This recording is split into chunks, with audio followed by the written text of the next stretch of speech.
বিসমিল্লাহির রহমানির রহিম।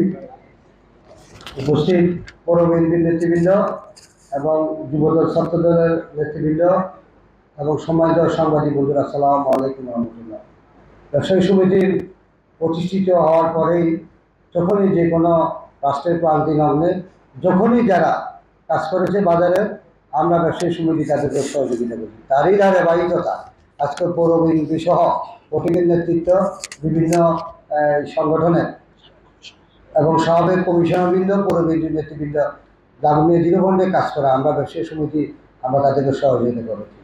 তা আমি ওরা এখানে যে কালেকশনটা হয়েছে সেই কালেকশনটা দুইটা খাতা মেনটেন হয়েছে। পুরো এই বনফুলে কালেকশন করে কিছু ব্যবসায়ী এবং কিছু সংগঠনের লোকজন তারা কালেকশন করে রাত্রে এটা আমাদের কাছে জমা দিতেন।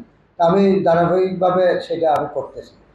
22/8/2024 আমাদের কালেকশন হয়েছে 53,000 টাকা। 22/8/2024 আমাদের কালেকশন হয়েছে 53,000 টাকা। ওই দিন খরচ হয়েছে 35,000 টাকা।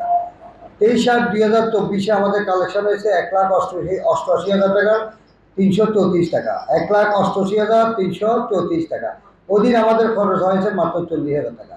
24/8/2024 আমাদের উত্তোলন হয়েছে, আয় হয়েছে দাগন ভূঁইয়া প্রতিদিন 1,37,000 টাকা। 24/8/2024 আমাদের খরচ হয়েছে মাত্র 45,000 টাকা। 25/8/2024 আমাদের আয় হয়েছে 1,18,700 টাকা। ওদিন আমাদের খরচ হয়েছে মাত্র 36,000 টাকা। 26/8/2024 আমাদের আয় হয়েছে 60,000 টাকা। ওদিন আমাদের খরচ হয়েছে 1,43,500 টাকা। 27/8/2024 আমাদের আয় হয়েছে 73,000 টাকা। 27/8/2024 আমাদের খরচ হয়েছে 89,000 টাকা। 28/8/2024 আমাদের কালেকশন হয়েছে 59,532 টাকা। আমাদের খরচ হয়েছে 94,000 টাকা। 29/8/2024 আমাদের আয় হয়েছে 75,500 টাকা। 29/8/2024 আমাদের খরচ হয়েছে 98,900 টাকা। 30/8/2024 আমাদের আয় হয়েছে 20,000 টাকা এবং খরচ হয়েছে 1,08,000 টাকা। 31/8/2024 আমাদের আয় হয়েছে 50,000 টাকা, খরচ হয়েছে 1,24,300 টাকা। আমাদের মোট আয় 7,82,075 টাকা। আমাদের মোট খরচ 7,50,700 টাকা। এর মধ্যে কিন্তু আমরা কিছু চাউল টানের জন্য চাউল কিনেছি টানের জন্য, সেটা আমাদের রিজার্ভ রয়েছে এবং পর্যায়ক্রমে যাচ্ছে এবং আজকে 2 নম্বর উত্তর করিমপুর ওয়ার্ড আমাদের বিতরণ হচ্ছে। এটা প্রত্যেকটা ওয়ার্ডে যাবে, এটা পৌর বিএনপির পক্ষ থেকে প্রত্যেকটা ওয়ার্ডে যাবে। এর মধ্যে খরচ হয়ে আমাদের কাছে গচ্ছিত আছে 31,375 টাকা। আমাদের কাছে ইতিমধ্যে আমাদের কাছে রয়েছে 31,375 টাকা। আমাদের যে খাত ছিল, খরচের যে খাত ছিল, সেটা ছিল যে আমাদের যে ট্রাক্টর যে ম্যানেজমেন্ট ছিল, প্রায় 20 থেকে 25টা ট্রাক্টর ছিল এখানে।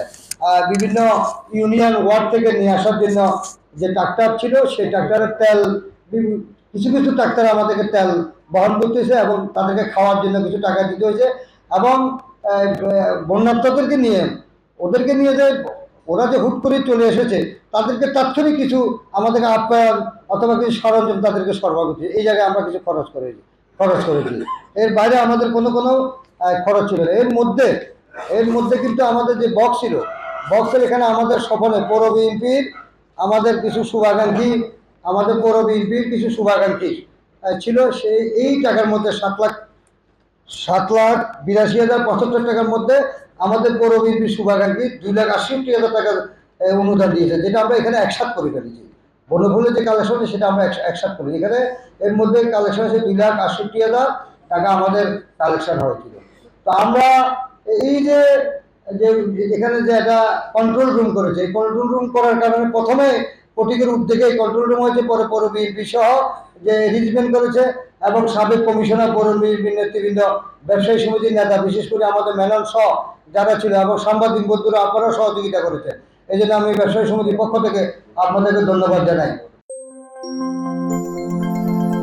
দাগন ভূঁইয়া প্রতিদিন, সত্যের পথে সব সময়।